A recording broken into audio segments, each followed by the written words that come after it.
Wong saiki kuwi pinter tenan biji eleke wong liya, nganti lali yen awake dhewe ya isih kebak luput. Ning desa le, sing paling cepet nyebar dudu angin sawah, nanging omongan tangga sing durung tentu bener. Wong mlarat gampang diarani males, padahal mungkin saben dina wis kesel berjuang mung ben pawone ngebul. Ana sing tangi peteng, mulih wis sore, ning uripe tetep seret lan isih wae dipaida.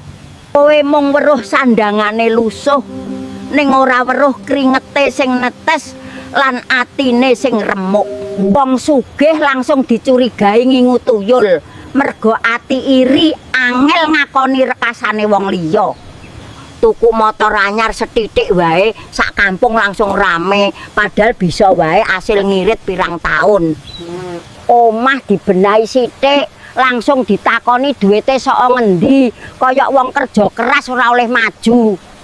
Wong sukses kuwi kadang ora ditakoni rekasane, nanging malah digoleki dalan eleke.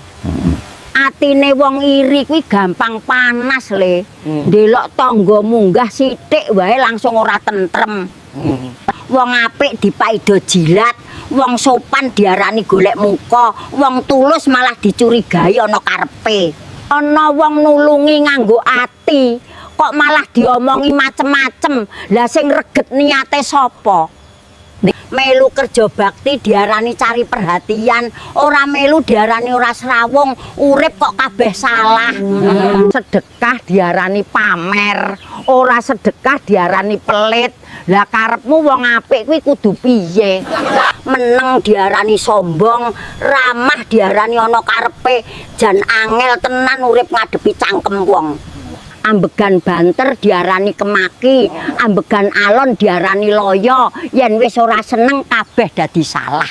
Desa katon ayem saka njaba, ning yen mlebu omongan mburi, pedese iso ngalahke lombok sak tampah.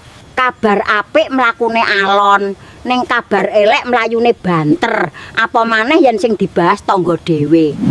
Wong pegatan dadi tontonan, wong gagal dadi guyonan, padahal lara uripe ora tau kok rasake. Sing paling sregep nyacat, kadang uripe dhewe ya durung tertata, mung cangkeme wae sing banter. Pawone dhewe durung mesti ngebul, ning sibuk ngukur pawone tangga, kuwi jenenge kebacut. Utange dhewe numpuk, ning isih sempet guyu wong sing cicilane telat. Isin ra to, anake dhewe durung diajari unggah-ungguh, ning anak tangga dibahas nganti entek napas. Nyacat kuwi gampang le, sing angel kuwi ngaca lan ngakoni yen awake dhewe ya akeh kurang. Mula aja kesuwen ngladeni wong maida, sebab yen kok rungokke kabeh, atimu sing kesel dhewe. Kowe melarat diremehke, kowe sugih dicurigai, kowe apik dipaida, kowe meneng tetep digosipke. Aja urip mung kanggo nyenengke cangkem tangga, mergo cangkem iri ora bakal tau wareg.